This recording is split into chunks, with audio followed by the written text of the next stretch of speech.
Yeah, that wouldn't be a bad spot to get out of the rain. I'm kind of liking this spot. There's lots of wood around for fire and building materials. Got a nice chunk of pork side right here.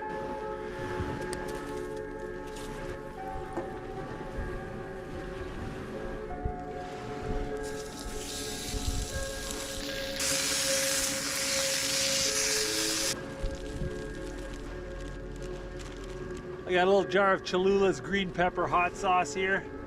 There we go, pretty simple meal. Fried pork side, hot tortillas, salted rice, and a little bit of green pepper hot sauce. Oh, I love these little empanadas. It's a savory South American pastry. It's like if a burrito and a Hot Pocket had a baby.